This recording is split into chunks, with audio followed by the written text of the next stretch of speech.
آنند بھون پہنچتے ہی اندرا اپنے کمرے کی طرف لپکی اور میں گاڑی گیراج میں کھڑی کر کے اپنے کمرے میں چلا گیا۔ نومبر 1940 کی بات ہے۔ پنڈت جواہر لال نہرو کی سالگرہ میں شرکت کے لیے اندرا نہرو اور پنڈت جی کی بہن سروپ دیوی کو لے کر میں دہلی سے الہ آباد آ رہا تھا۔ گاڑی دہلی اسٹیشن سے شام 7:30 بجے چھوٹتی ہے۔ ہم 7 بجے اسٹیشن پر پہنچے۔ سیٹیں پہلے ہی ریزرو کر لی گئی تھی۔ کیبن میں ہم تینوں سوار ہو گئے۔ ابھی چوتھی برتھ خالی تھی۔ میں نے ریزرویشن کارڈ دیکھا تو اس پر لکھا تھا مسٹر فیروز گاندھی۔ اندرا کے چہرے پر یہ نام سن کر رونق آ گئی۔ 7:20 پر مسٹر فیروز گاندھی بھی کیبن میں آ گئے۔ اندرا نے اٹھ کر ان کا استقبال کیا۔ مسٹر فیروز میرے ساتھ بیٹھ گئے اور وہ دونوں سامنے والی برتھ میں تھیں۔ گاڑی چلی تو کیبن کا دروازہ بند کر دیا گیا۔ میں کچھ نیند محسوس کر رہا تھا۔ میں اوپر کی برتھ پر بستر بچھا کر لیٹ گیا۔ اندرا کہنے لگی کھانا کھا کر سونا۔ میں نے کہہ دیا کہ مجھے بھوک نہیں۔ ابھی میں سویا نہیں تھا کہ بیرا آ گیا۔ اندرا نے ایک بار پھر پوچھا۔ میں نے دوبارہ نفی میں جواب دیا اور سو گیا۔ تقریباً 11:30 بجے میری آنکھ کھلی تو کیبن کی لائٹ آف تھی اور گاڑی اپنی منزل کی طرف رواں دواں تھی۔ میں نے پیشاب کی حاجت محسوس کی۔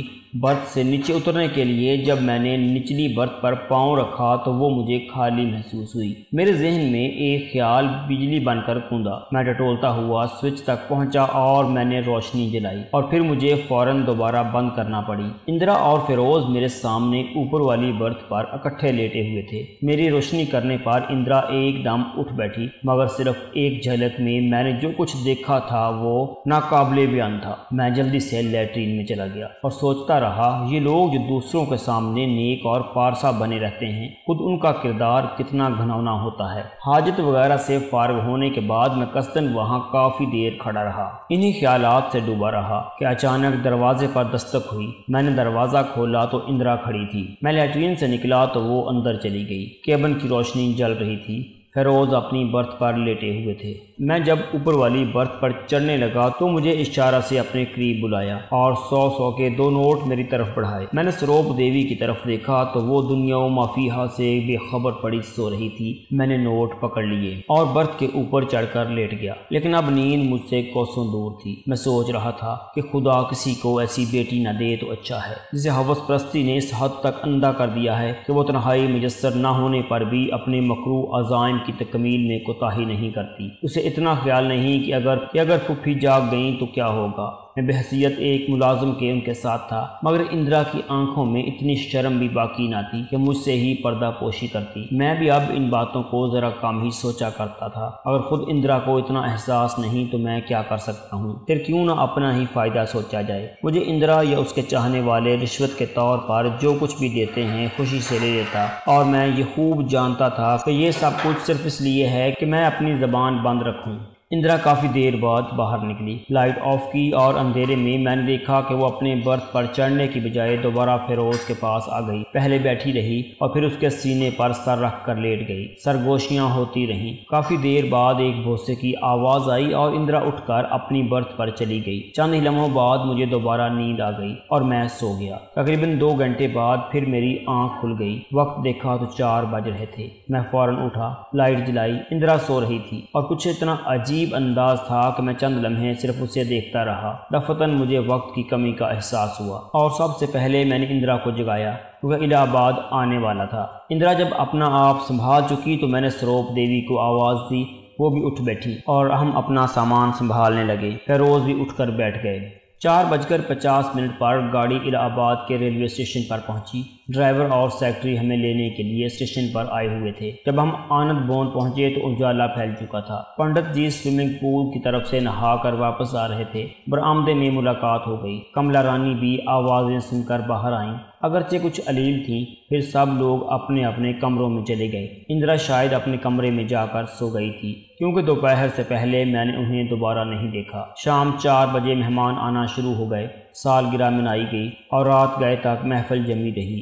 گاندھی جی کا لڑکا دیوداس بھی آیا ہوا تھا۔ رات 11 بجے کا عمل ہوگا۔ میں باغیچے میں کھڑا تھا کہ دیوداس میرے پاس آئے اور مجھے 2 کاغذ دے کر کہا کہ رکا اندرا کو دے دینا، میں یہیں پر جواب کا انتظار کر رہا ہوں۔ میں نے جب ذرا غور سے دیکھا تو ایک کاغذ تھا اور دوسرا ایک 100 روپے کا نوٹ۔ دیوداس شاید میری ان حرکات کو دیکھ رہے تھے۔ میں نے نوٹ جیب میں ڈالا تو ان کا فلک شگاف کہا دیر تک میرا انتظار کرتا رہا۔ میں اندرا کو ڈھونڈتا ہوا جب دوسری منزل پر پہنچا تو اندرا ایک مقامی مسلمان تاجر راجہ افتخار علی خان کی کمر میں ہاتھ ڈالے مغربی موسیقی کی لے پر کمرے میں تھرک رہی تھی۔ نہ جانے یہ موسیقی کا تقاضا تھا یا باہمی بے تکلفی، دونوں ایک دوسرے کے ساتھ چمٹ کر رہ گئے تھے اور موسیقی کی ایک مخصوص آواز پر بوسہ بازی بھی ہو رہی تھی۔ اندرا نے ایک نظر مجھے بھی دیکھا مگر محو رقص رہی۔ میں واپس بالکونی میں آ گیا اور رکا کھول کر پڑھنے لگا۔ لکھا تھا، اندرا ڈیئر، دائیں باغیچے میں کھڑا تمہارا انتظار کر رہا ہوں، سر میں درد محسوس کر رہا ہوں مگر الوداعی بوسہ لیے بغیر ٹلوں گا بھی نہیں،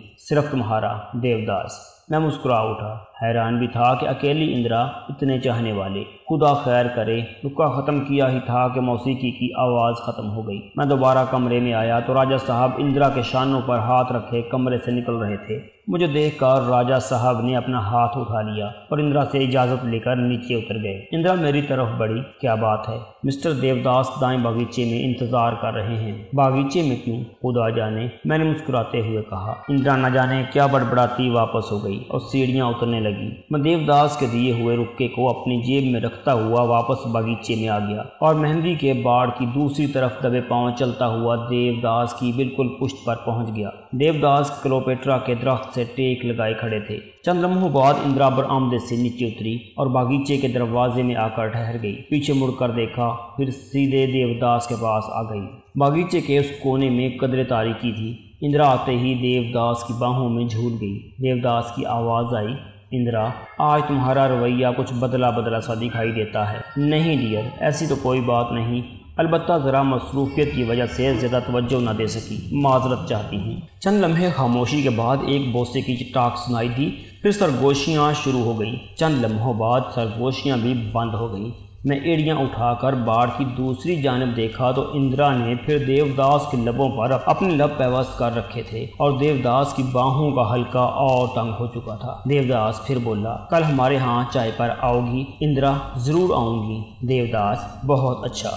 دیوداس نے جیب سے رومال نکالا اور منہ پر پھیرتا ہوا کار پارک کی طرف چلا گیا۔ اندرا کچھ دیر وہیں ٹھہری رہی اور پھر وہ بھی واپس چلی گئی۔ اس کے جانے سے کچھ دیر بعد میں بھی وہاں سے ہٹ گیا۔ دوسرے روز شام 3:30 بجے اندرا گھر سے یہ کہہ کر کہ میں Indian council of children welfare کی میٹنگ میں جا رہی ہوں مجھے ساتھ لیا اور دیوداس کے گھر چل دیے۔ دیوداس نے الہ آباد میں ایک بنگلہ کرائے پر لے رکھا تھا۔ جب ہم وہاں پہنچے تو دیوداس باہر برآمدے میں کھڑے تھے۔ لپک کر کار کا دروازہ کھولا اور اندرا کو لے کر اندر چلے گئے۔ تقریباً 2 گھنٹے بعد اندرا واپس آئی تو بہت غصے میں دکھائی دیتی تھی۔ میں نے گاڑی گیٹ سے نکالتے ہی پوچھا، خیریت تو ہے؟ آپ کا موڈ آف دکھائی دیتا ہے۔